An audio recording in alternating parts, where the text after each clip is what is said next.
It's been 5 years, 3 seasons, and 2 album releases. The girl is dead. Let her go.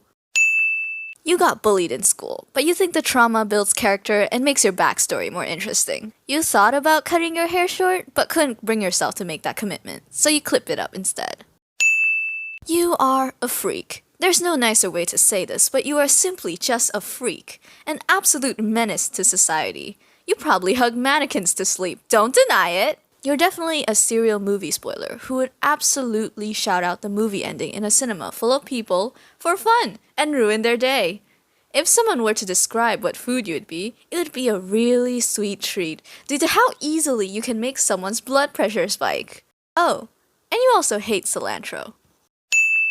You're most likely the forgotten the middle child. Just as Li Tianchen is forgotten in most of the promos, you're often forgotten too, and left out.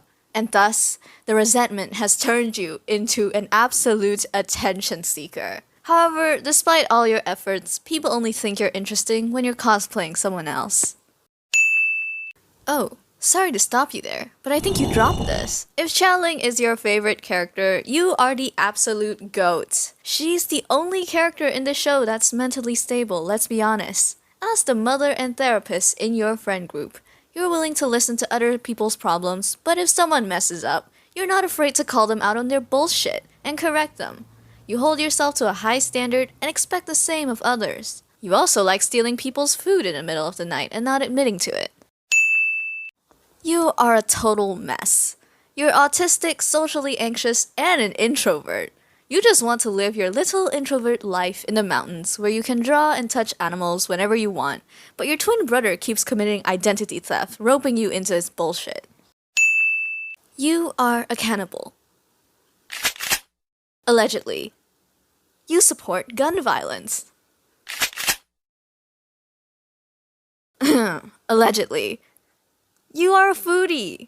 You love food. You won't stop mentioning how tasty food is. If there's food, you are bound to be there. You also sleep in the morgue because that's where you get your food. You're in love with your boss. You are the ultimate glazer. If there was a final boss for glazing, it would be you. You always do your best to include your boss in your conversations, even though it has nothing to do with him. You would gladly work overtime if it meant getting what you want, aka your boss. I would comment on how broke you are, but you already know that. He doesn't even have screen time yet. What do you even like about him?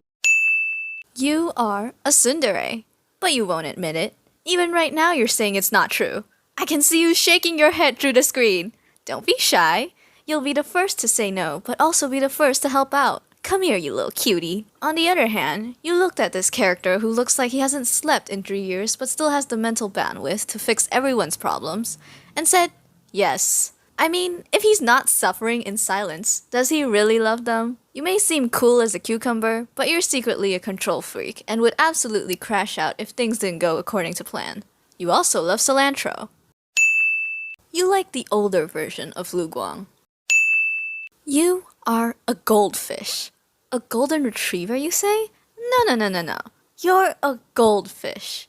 You have a terrible memory and keep forgetting simple things, like that dentist appointment you were supposed to schedule a month ago, but still haven't gotten around to doing. Or that pizza that's microwaving in the oven right now. Or the name of your best friend for some reason. Your life is the buy two, get one free deal, where you get the traits of orphan, broke, and abandonment issues all in one package. What a steal! You stay up late at night agonizing over that one painfully awkward text, and if you could, you would absolutely dive back in time just to unsend it. You definitely cried at least once during a montage, and your main concern now with Cheng Xiaoshi is whether he's still alive by the end of the series or not. I'm speechless. That's all for this video. Comment if you like cilantro or not.